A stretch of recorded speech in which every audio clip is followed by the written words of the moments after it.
के विषय में आदरणीय गरीबदास साहिब जी ने कैसे चित्रार्थ की है भगवान की महिमा को। 84 बंधन कटे ये कीनी कल्प कबीरे, भवन चतुर्दश लोक सब ये टूटे जम जंजीरे। अंत कोट ब्रह्मांड में वो बंदी छोड़ कहाए, सो तो पुरुष कबीरे हैं वही जननी जने नमाए। शब्द स्वरूपी साहेब धनी शब्द से अंध सब माही, बाहर भीतर रम रहे जहां तहां सब ठाही। जल थल पृथ्वी गगन में वो बाहर भीतर एक, पूर्ण ब्रह्म कबीर हैं अवगत पुरुष अलेख। सेवक हो के उतरे इस पृथ्वी के माही, जीव उदाहरण जगत गुरु बार बार बलि जाही।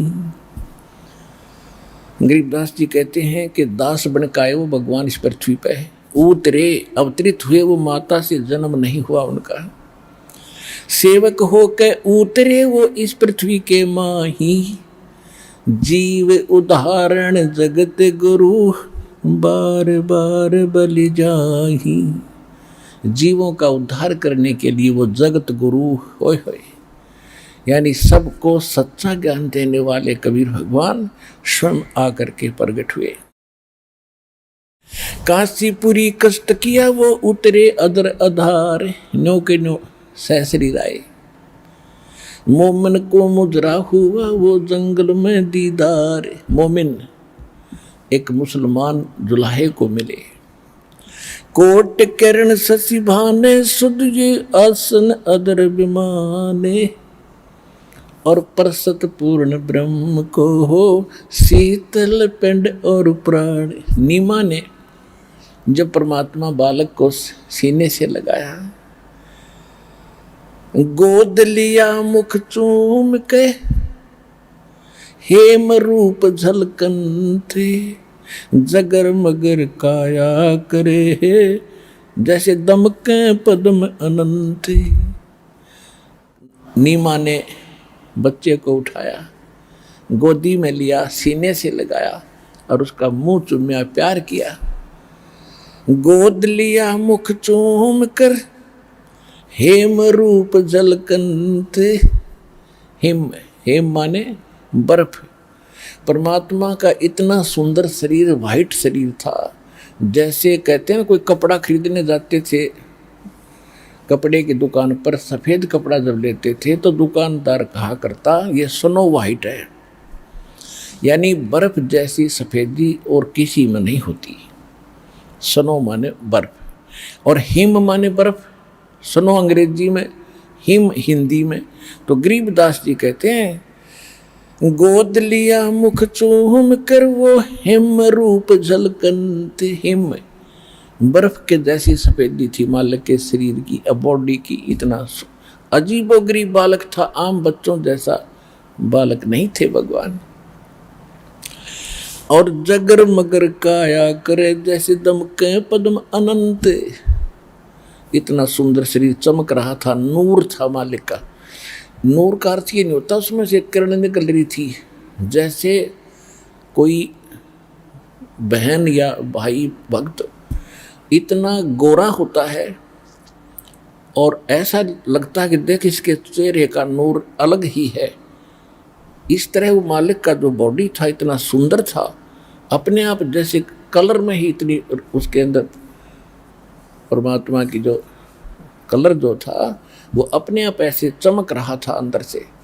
तो यहाँ बता रहे हैं काशी उमटी गुल बया फिर मोमन का घर घेरे, कोई कह ब्रह्मा विष्णु है, कोई कह इंद्र कुबेर, कोई कह वरुण धर्म राय है, कोई कहत है ईसे, 16 कला सुभान गति, कोई कह जगदीश।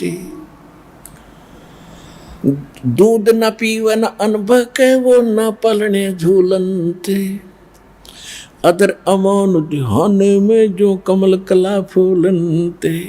भक्ति मुक्ति ले उतरे। गरीबदास जी कह रहे हैं भक्ति और यथार्थ मुक्ति मार्ग को लेकर परमात्मा स्वयं उतरे, अवतरित हुए। भक्ति मुक्ति ले उतरे वो मेटन तीनों ताप। कहते तीनों तापों का नाश करने के लिए परमात्मा स्वयं आए अपने बच्चों को सतभक्ति देकर उनको दुख निवारण करने के लिए। भक्ति मुक्ति ले उतरे वो मेटन तीनों ताप।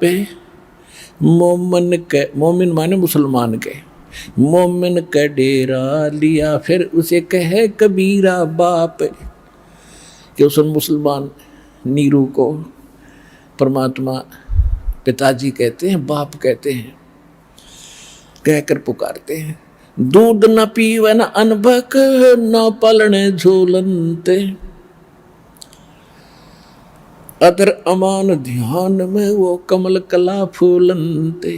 अब गरीबदास जी क्या बता रहे हैं कि परमात्मा ना अन्न खा रहे थे ना दूध पी रहे थे, और शरीर इतना स्वस्थ और फल रहा था जैसे कमल का फूल, कमल के फूल को जो उगता है सरोवर में, और उसमें चाहे कितना ही पानी छोड़ दे और नहर का, अगर पानी का लेवल ऊपर बढ़ता जाएगा तो कमल का फूल ऊपर रहेगा उसके, चाहे 100 फुट पानी बढ़ चढ़ जाए तो 100 फुट ही कमल ऊपर पहुंच जाएगा, रहेगा पानी से ऊपर। यानी इतनी स्पीड से बढ़ता है वो कमल का डंठल। तो यहाँ परमात्मा के विषय में गरीबदास जी कह रहे हैं कि ना तो दूध पीवे ना अन्न खा रहा था, और स्वस्थ ऐसा था, शरीर ऐसे फल रहा था, फूल रहा था, बढ़ रहा था जैसे कमल का फूल बढ़ता है। जैसे बच्चा रोजाना किलो दूध पीता हो, इतना स्वस्थ नजर आ रहा था। दूध न पीवे न अनबक नहीं पालने झूलन थे, अदर अमान ध्यान में वो कमल कला फूलन थे। कोई कह छल ईश्वर नहीं कोई किन्नर के लाए, कोई कहे गण ईश का जो जो माँ तेरे साए। अब बच्चे ने कोई कुछ कह रहा था, कोई कुछ कह रहा था, जितने भी नाम धरे थे, कोई कहता यू वैसे ही, कोई ऐसे आ गया, कोई भूत प्रेत की आत्मा होगी इसमें। तो इन बातों से नीमा बहुत दुखी हो रही थी। दुनी कहे यू देव है, देव कहते हैं ईश, ईश कहे ये तो पार ब्रह्म है, पूर्ण विश्व बीश। अब कोई कहे यू देवता है, कोई कहता है, कहते यहाँ के भगवान भी ये कह रहे थे कि नहीं ये तो कोई और ही शक्ति है। ऐसा गरीबदास जी चित्रार्थ कर रहे हैं कि वो ऐसा सोच रही थी। फिर परमात्मा का नामांकन करने के लिए काजी आगे कुरान ले गए। काजी आए कुरान ले, दर लड़के का नाम है, अक्सर अक्सर मैं फुरा धन कबीर बल जाऊं मैं। सकल कुरान कबीर है, हरफ लिखे जो लेखे, काशी के काजी कहें या गई दीन की टेक।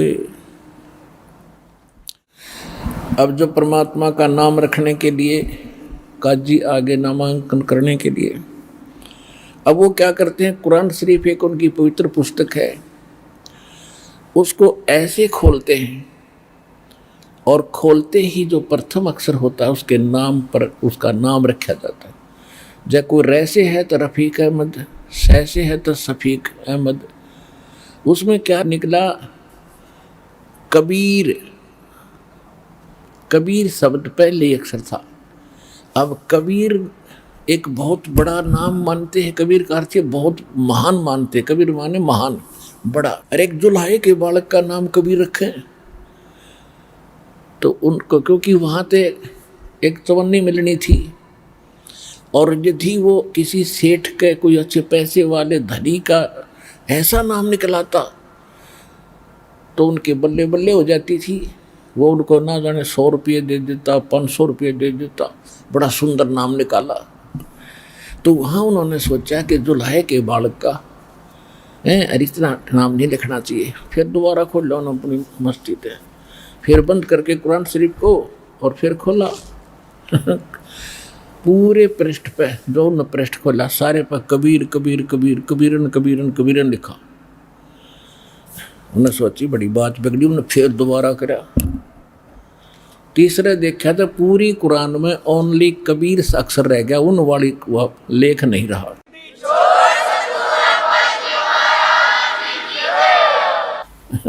और परमात्मा कहने लगे काजी और मुल्लाओ मेरा नाम कबीर ही रहेगा। फिर क्या होता है कि वो तो चले गए पटक का कुरान न रख लो कबीर हो गया कबीर, कौन बैठा उसने, जो नाम वो लेकर आए थे तो चलना ही था।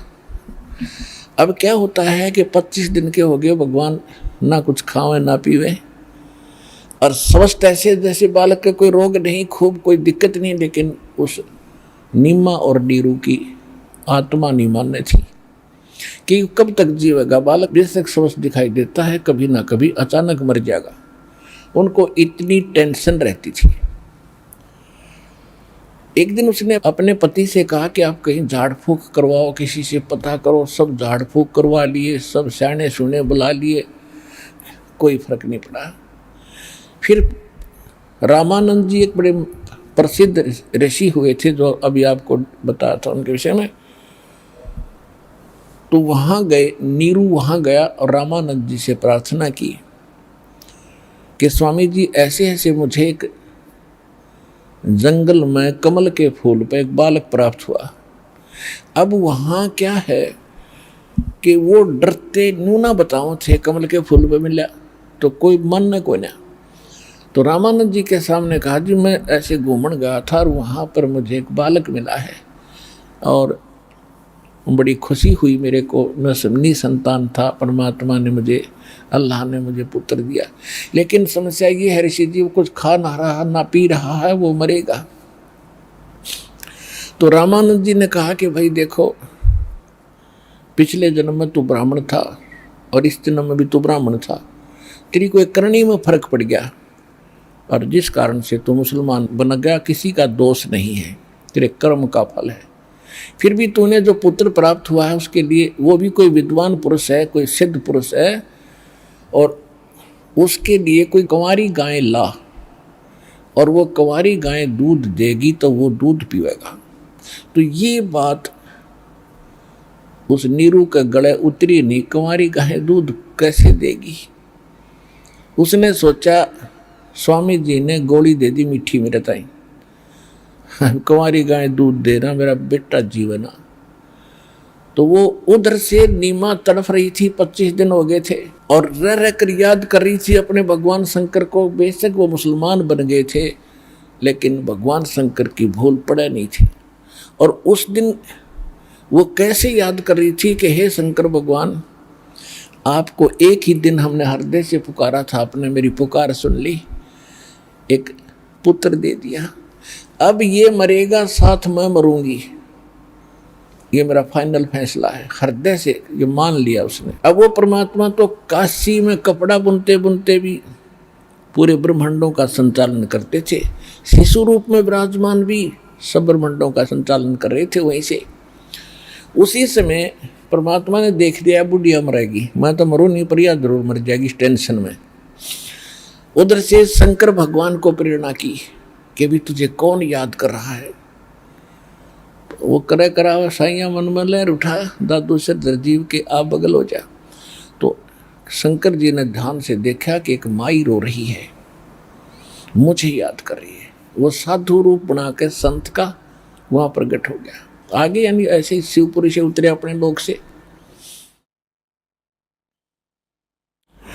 और वहाँ आकर कहने लगे माई क्यों रो रहे हो आप, कारण बताओ। तो माई ने कहा कि महाराज जी रोती रोती बोल रही थी कि सुनोगे मेरे दुख ने, पहले तो हमारे कोई संतान नहीं थी, अब इस उम्र में एक दिन हृदय से मैंने अपने भगवान शंकर को याद किया था और शंकर भगवान ने मुझे एक कमल के फूल पर ये बालक दे दिया और अब 25 दिन हो गए, ना खाता है ना पीता है। अब ये मरेगा महाराज जी, साथ मरूंगी, अब मैं जीऊंगी नहीं। शंकर भगवान ने कहा कि वो बालक लाओ मेरे पास। बालक नीमा लाई ठाक है। नीमा ने सोचा महात्मा जी के चरणों में डाल दूं, इसका जीवन दान कर दे। इस उद्देश्य से बच्चे को चरणों में डालना चाहा। माई के हाथों से उठ के परमात्मा नवजात शिशु के रूप में और शंकर भगवान के सिर के सतर में हवा में डट गया अपने आप। और वो नीमान ये सोच रही थी कि ये जो सामने साधु खड़ा है ना, इसकी करामात है, मेरे बच्चे को ऐसे कर दिया, ओहो हो, ये तो बड़ा महापुरुष आ गया। फिर शंकर भगवान ने ऐसे किया जैसे गोदी में बच्चे को लेते हाथों में, ऐसे करते ही परमात्मा उनके हाथों में आ गए। और परमेश्वर ने कहा कि महात्मा जी, इसको कह दो एक कुंवारी गाय लावे और उसके ऊपर आप अपना आशीर्वाद भरा हाथ रख दियो, वह दूध देगी। अब पावर तो परमात्मा ही देता है इन सबको, वो उसको आशीर्वाद दे दिया, उसने हाथ रखने से वो दूध कुंवारी गाय ने देना ही था। फिर अब उधर से नीरू जो है चुपचाप अपने घर आकर बैठ गया, अपनी पत्नी से भी नहीं कहा। यदि मैं इसको बता दूंगा कि स्वामी रामानंद जी ने कहा है कुंवारी गाय ले आओ, या इब मेरा पीछा पड़ जाएगी, कुंवारी गाय ला, और वह दूध कैसे देगी गाय, इसलिए उसने चर्चा ही नहीं करी। इतने में जब शंकर भगवान साधु रूप में उसने ये कहा तो उसने अपने पति को बुलाया कि जी आइयो एक बार, क्या बात है कि महात्मा जी कुछ कह रहे हैं। तो महात्मा के रूप में शंकर भगवान ने कहा कि नीरू एक कुंवारी बछिया ला और एक कुम्हार के घर से ताज़ा बर्तन लाना, 5-10 लीटर का गढ़ा साफ करके वो लाया गया। कुंवारी गाय यानी बछिया लाएगी जो 1.5 वर्ष की होती है, उसको कुंवारी बोलते हैं, बैल ने जिसको टच ना किया हो और वो ब्याई ना हो कदे भी। वो गाय लाए, कुम्हार के तो कोरा बर्तन लाए। शंकर भगवान ने उनके कमर पे हाथ रखा, लंबे लंबे सतन हो गए और दूध की धार चल पड़ी और वो पात्र भरते ही बंद हो गई। उस दूध को परमेश्वर कबीर जी ने पिया, उस गाय ने फिर दूध दिया। इससे मालिक की परवरिश की लीला पूर्ण हुई बचपन की।